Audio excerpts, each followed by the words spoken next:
ሰላም፣ ይህ ኢትዮ ፊደል ነው። በኢትዮ ፊደል አማርኛ፣ እንግሊዝኛ፣ ሂሳብ እንዲሁም ሌሎችን ትምህርቶችን በኦንላይን እናስተምራለን። መማር የምትፈልጉ ቪዲዮ ላይ ባስቀመጥነው ስልክ በኢሞ፣ በዋትሳፕ፣ በቴሌግራም እንዲሁም በሌሎች የሶሻል ሚዲያ አማራጮች ሀሎ በሉን። የምትፈልጉትን ትምህርት በምትፈልጉት ሰዓት መማርና መከታተል ትችላላችሁ።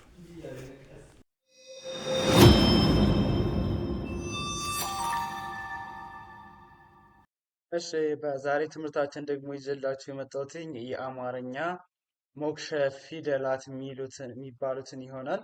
ሞክሸ ፊደላት የሚባሉት እንግዲህ ተመሳሳይ ድምፅ ኑሯቸው ግን የተለያየ ቅርጽ ያላቸው እንዲሁም ደግሞ ቃላት ስንመሰርት በእነሱ በአንደኛውና በተለያየ ስንጽፋቸው የተለያየ ትርጉም ይኖራቸዋል።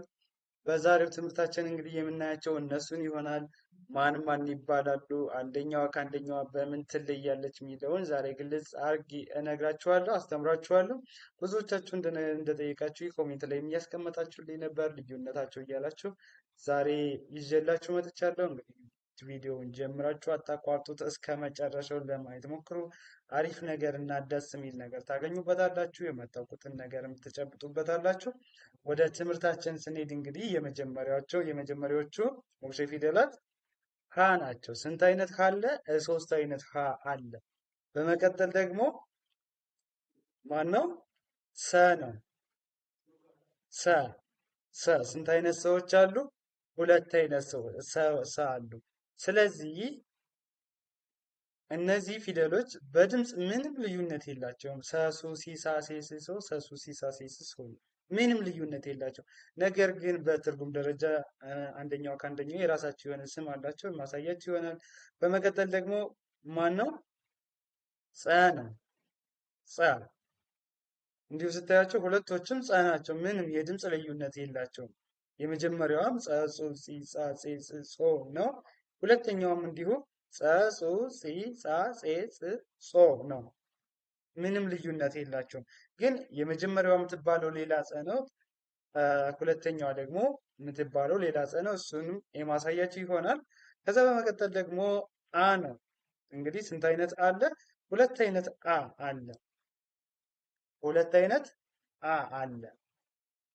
እንግዲህ እንደምታዩት የመጀመሪያውም የሁለተኛው ላይም ተመሳሳይ አ ናቸው። ሁሎችም ስንቆጥራቸው አ ኡ ኢ አ ኤ እ ኦ ተመሳሳይ ናቸው። በድምፅ ምንም ልዩነት የለም። ነገር ግን በቃላት ስንመሰረት እንደዚህ ደግሞ ልዩነት አላቸው።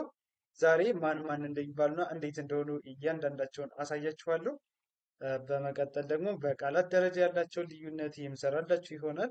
እንግዲህ ወደ መጀመሪያው እንሂድና ፊደሎችን እያንዳንዳቸውን መጀመሪያ ለማታውቋቸው ወይም ፊደሎችን ለመያዝ ገና ጅምሩ ላይ ላላችሁ ልጆች ላሳያችሁ እና እዛ በመቀጠል ደግሞ ያለውን ነገር እያስረዳኋችሁ ሄዳለሁ።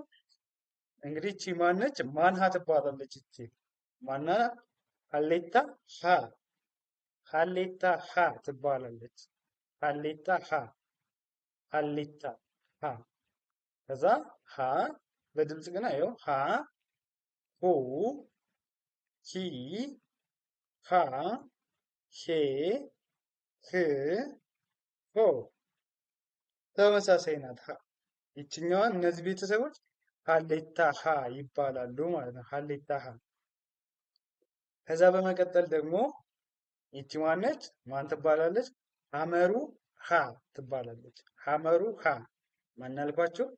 ሀመሩ ሀ ትባላለች። ሀመሩ ሀ እንግዲህ በድምፅ ግና ሁሎችም ተመሳሳይ ናቸው። ሀ ሁ ሂ ሃ ሄ ህ ሆ ያው ተመሳሳይ ናቸው። ተመሳሳይ ናቸው። እሺ እንደ መግቢያ ያክል እነዚህን እንትን ካየን በቃላት ደግሞ ልዩነታቸውን እያንዳንዳቸውን አሳያችኋለሁ። ይቺ ደግሞ ማን ትባላለች? ማንሃ ትባላለች። ብዙሃን ሀ ትባላለች። ብዙሃን ሀ ትባላለች። ብዙሃን ሀ ሀ ነው ስትነበብ ግን ያው ሀ ነው።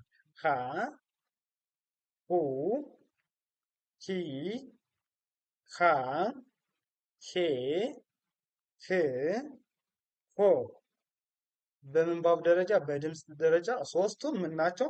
ተመሳሳይ ናቸው። ግን ይችኛዋ ሀሌታ ሀ ትባላለች። ሀሌታ ሀ ይባላሉ እነዚህ። ሁለተኛው እነዚህ ደግሞ ምን ይባላሉ? እነዚህኞቹ ብዙሃን ሀ ይባላሉ። እነዚህ ኖ ማለት እነዚህኞቹ ሀመሩ ሀ ይባላሉ። ብዙሃን ሀ ማለት እነዚህ ናቸው። እነዚህኞቹ ደግሞ ብዙሃን ሀ እንላቸዋለን። ብዙሃን ሀ ዘንድ በመቀጠል ይቺ ማነች? ሰ ናት። ሰ ነች። ይቺ ሰ ማን ሰ ትባላለች? ሳቱ ሰ ማናልኳችሁ? ሳቱ ሰ ትባላለች። ሳቱ ሰ ስናነባት ግና ሰ ሱ ሲ ሳ ሴ ስ ሶ። እስቲ እንደገና ሳቱ ሰ ናት ይች። ከዚህ በመቀጠል ደግሞ ይችኛዋ ደግሞ ማን ነች? ሰ ነች አይደለም? ማን ትባላለች? ማነች? ንጉሱ ሰ ትባላለች። ንጉሱ ሰ ትባላለች። ስናነባቸው ግን በድምፅ ተመሳሳይ ነው። ይችኛዋም ሰ ሱ ሲ ሳ ሴ ስ ሶ ተመሳሳይ ነው በድምፅ ሁለቱም ልዩነት የላቸውም። ይችኛዋን ንጉሱ ሰ አለ። እነዚህን ደግሞ ማለት ይችኛዋን ንጉሱ ሰ፣ ይችን ደግሞ ሳቱ ሰ አለን። ሰዓቱ ሰ እንላቸዋለን። እሺ ከዚህ በመቀጠል ደግሞ ጸ ነው። ይችም ጸ ናት። ይችም ጸ ናት። ይችኛዋን ማን እንላታለን? ይቺ ጸሎቱ ጸ ትባላለች። ማናልኳቸው? ጸሎቱ ጸ ትባላለች። ጸሎቱ ጸ ስናነባቸው ተመሳሳይ ነው። ይቺ ያው ጸ ጹ ጺ ጻ ጼ ጽ ጾ ያው በድምፅ ምንድናቸው? ተመሳሳይ ናቸው። ምንም ልዩነት የለም። ጾ ይችኛዋስ ማነች? ይቺ ማን ትባላለች? ጸ ነች። ግን ማን እንላታለን? ፀሐዩ ጸ ትባላለች። ማን አልኳቸው? ፀሐዩ ጸ። በድምፅ ተመሳሳይ ናቸው። ጸ ጹ ጺ ጻ ጼ ጽ ጾ ያው የድምፅ ልዩነት የለም። ነገር ግን ይችኛዋን ጸሎቱ ጸ እንላታለን። ይችን ቤተሰቦች ጸሎቱ ጸ ይባላሉ እነዚህ። ይችኛዋ ደግሞ ፀሐዩ ጸ ትባላለች ማለት ነው። ፀሐዩ ጸ እንላቸዋለን እነዚህኞችን። ፀሐዩ ጸ የድምፅ አያቸው ምንም ልዩነት የለም። ከዚህ በመቀጠል ደግሞ ማን ነው? አ ነው። አ ይህኛው አ ታችኛው ይህኛው ምንድን ነው? አ ነው። ነገር ግን ይህኛውን አልፋ አ እንለዋለን። አልፋ አ ይባላል። አልፋ አ። እሺ በድምፅ ተመሳሳይ ነው። አ ያው ኡ ኢ አ ኤ እ ኦ ልዩነት የለም። አ ኡ ኢ አ ኤ እ ኦ ነው። እሺ በመቀጠል ይችኛዋንስ ማን እንላታለን? እስቲ አይኑ አ ትባላለች። ማን አልኳችሁ? አይኑ አ ትባላለች። አይን ብለን ስንጽፍ በእነዚህኞች አ ሳይሆን በእነዚህኞቹ አ ነው የሚጻፈው። በእነዚህኞቹ ነው። ይህንን ልዩነታቸውን በቃላት ላይ ያላቸውን ልዩነት እያንዳንዳቸውን የማሳያችሁ ይሆናል በቀጣዩ። ችግር የለውም።